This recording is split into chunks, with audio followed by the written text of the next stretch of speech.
ஆல்ஜின் voice update வருமா வராதா? வரமா இருந்தா எப்ப வரும்? வந்தா அப்டேட் பண்ணலாமா வேணாமா? நான் இன்ஸ்டாகிராம் ஓபன் பண்ணாலே நீங்க இந்த கேள்வி மட்டும் தான் கேட்டுட்டு இருக்கீங்க. அதனால இந்த கேள்விக்கு இப்ப நான் பதில் சொல்லிடுறேன். ஆனா அதுக்கு முன்னாடி இந்த மாதிரி ஆசமான டெக் அப்டேட்டுக்கு காத்து வாக்குல டெக்க ஃபாலோ பண்ணிக்கோங்க. அப்பதான் ஏதாவது அப்டேட் வந்தா உங்களுக்கு வரும். ஆல்ஜின் வாய்ஸ் நவம்பர் ஸ்டார்டிங்ல இருந்தே இந்தியாவில் ரிலீஸ் பண்ண ஆரம்பிச்சிட்டாங்க. 3 பார்ட்டா பிரிச்சு ஒவ்வொரு மாசமும் ஒவ்வொரு மொபைல் மாடலுக்கு ரிலீஸ் பண்ணிட்டு இருக்காங்க. இப்ப நான் கொடுத்திருக்க இந்த லிஸ்ட்ல இருக்க மொபைல் மாடலுக்கு மட்டும்தான் ஆல்ஜின் வாய்ஸ் அபிஷியலா அப்டேட் வரும். ஒருவேளை உங்க மொபைலோட மாடல் இந்த லிஸ்ட்ல இருந்து உங்களோட மாசமும் வந்து இன்னும் எனக்கு அப்டேட் வரல அப்படின்னு நீங்க ஃபீல் பண்ணிட்டு இருந்தீங்கன்னா கண்டிப்பா அப்டேட் வரும். கொஞ்சம் வெயிட் பண்ணுங்க.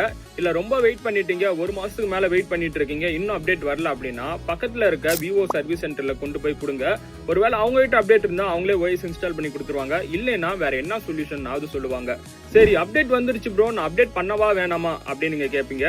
அப்டேட் வந்துருச்சு அப்படின்னா தாராளமா நீங்க அப்டேட் பண்ணலாம். ஆனா அப்டேட் பண்றதுக்கு முன்னாடி ஒரு சில விஷயங்கள்லாம் செக் பண்ணிக்கோங்க. உங்க மொபைல்ல இருக்க ஃபைல்ஸை ஒரு டைம் பேக்கப் எடுத்து வச்சுக்கோங்க. உங்க மொபைல்ல ஸ்டோரேஜ் ஃப்ரீயா இருக்கா அப்படிங்கறத பாத்துக்கோங்க. அப்புறம் உங்க மொபைல்ல இன்டர்நெட்லாம் ஸ்டேபிளா இருக்கா அப்படிங்கறதையும் செக் பண்ணிக்கோங்க. அப்புறம் முக்கியமா உங்க மொபைல்ல அட்லீஸ்ட் 80% ஆவது சார்ஜ் வச்சுட்டு அதுக்கப்புறம் அப்டேட் பண்ணுங்க. இதெல்லாம் பண்ணிட்டு அப்டேட் பண்ணீங்கன்னா உங்க அப்டேட் ஸ்மூத்தா இருக்கும். உங்க மொபைலுக்கு அப்டேட் வந்துருச்சா இல்லையாங்கிறத கமெண்ட்ல சொல்லிட்டு இந்த மாதிரி ஆசமான டெக் கண்டென்ட்டுக்கு காத்து வாக்குல டெக்க ஃபாலோ பண்ணிக்கோங்க.